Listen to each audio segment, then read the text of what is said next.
दोस्तों, नरगिस दत्त और नेहरू खानदान के मरासिम तकसीम हिंद से भी पहले कायम हो चुके थे। नरगिस और उनकी मां जद्दन बाई पंडित नेहरू की परस्तार और उनके सियासी वियन की कायल थी। नरगिस दत्त की पंडित नेहरू से पहली मुलाकात 9 साल की उम्र में हुई और पंडित नेहरू के स्वभाव ने उन्हें बहुत ज्यादा मुतासिर किया। पंडित नेहरू से नरगिस की दूसरी मुलाकात उस वक्त हुई जब वो फिल्म स्टार बन चुकी थी। ये मुलाकात मुंबई के गवर्नर हाउस में हुई थी, जहां नरगिस अपने बड़े भाई के साथ एक तकरीब में गई थी। लेकिन अगले ही दिन उनकी इंक्वायरी कॉल हो गई कि आप दोनों गवर्नर हाउस की उस तकरीब में कैसे पहुंचे। जब नरगिस को पद्मश्री से नवाजा गया तो उस वक्त नेहरू वजीर आजम थे। इसके बाद नरगिस ने बहुत से कौमी सतह के काम किए जिनसे वो नेहरू फैमिली के और भी करीब हो गईं। इंदिरा गांधी से भी उनके जाती नौयत के ताल्लुकात थे। इन्हीं ताल्लुकात की वजह से इंदिरा गांधी ने उन्हें राज्यसभा का मेंबर भी नामजद किया था। पंडित नेहरू और नरगिस दत्त की एक मुलाकात ऐसी भी हुई जहां लोग वजीर आजम पंडित नेहरू को नजरअंदाज करके नरगिस से ऑटोग्राफ लेने लगे थे।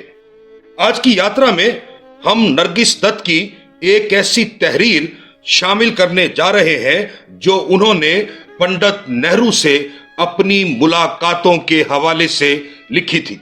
इस तहरीर का उन्वान था, मुझे फख्र है कि वो मुझे जानते हैं।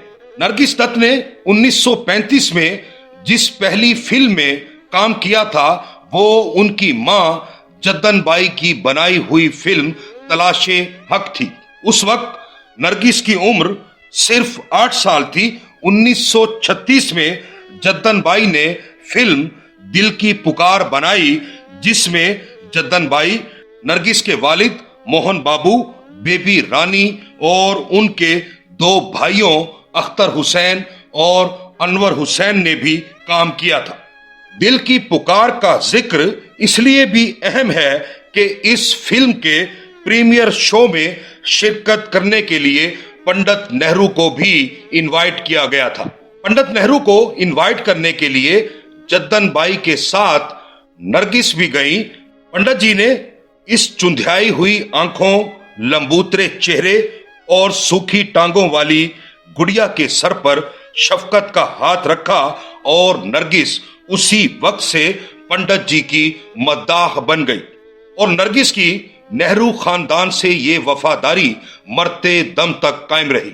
नरगिस अपनी तहरीर मुझे फख्र है वो मुझे जानते हैं में लिखती हैं, मैं जब भी नेहरू जी से मिलती हूं मैं एक नई उमंग और नई खुशी लेकर लौटती हूं।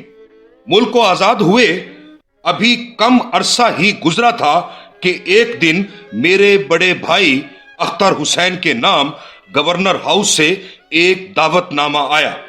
ये वहां होने वाली किसी तकरीब का दावतनामा था जिसमें नेहरू जी भी तशरीफ लाने वाले थे। कार्ड पर mister and Mrs Akhtar Hussain लिखा था। जब मुझे पता चला कि नेहरू जी भी इस पार्टी में शरीक होंगे तो मैं वहां जाने के लिए मचल उठी। फिल्मी शख्सियात में से हमारे अलावा वहां और कोई नहीं था। तमाम बड़े बड़े सरकारी ऑफिसर्स और पॉलिटिशियन थे। हमने उनके दरमियान खुद को बड़ा अजनबी महसूस किया। नेहरू जी आए तो लोग उनसे घुल मिलकर बातें करने लगे और मैं अपने भाईजान के साथ एक कोने में दुबकी खड़ी रही। अपनी काबिले रहम हालत देखकर भाईजान चिढ़ गए, लेकिन हमारी खुशकिस्मती के नेहरू जी की नजर मुझ पर पड़ी और मैंने नमस्ते के लिए हाथ जोड़ दिए। उनकी मामला फहम निगाहों को एक लम्हा ही में हमारी काबिले रहम हालत का अंदाजा हो गया। और वो सबको छोड़कर खुद चलकर मेरे पास आए। अपना तारुफ कराते हुए जब मैंने बताया कि मैं फिल्मों में काम करती हूं तो वो बहुत खुश हुए और मेरा हौसला बढ़ाते हुए बोले, बहुत बड़ी आर्टिस्ट बनकर अपने आजाद मुल्क का नाम रोशन करना। बातों ही बातों में जब उन्हें पता चला कि मैं इलाहाबाद की हूं तो वो बहुत खुश हुए और कहा, ओह, तब तो तुम बिल्कुल अपने घर की ही लड़की हो। लेकिन दूसरे ही दिन हमारे घर गवर्नर हाउस से इंक्वायरी कॉल हो गई कि इस पार्टी में हम लोग कैसे पहुंच गए थे। दरअसल बात यह थी कि वो दावतनामा अख्तर हुसैन एमएलए का था जो गलती से हमारे यहाँ पहुंच गया था। लेकिन उनकी ये कितनी खूबसूरत गलती थी जिसने मुझे पंडित जी से मिलवा दिया। नरगिस बचपन ही से पंडित नेहरू के मद्दाहों में शामिल थी।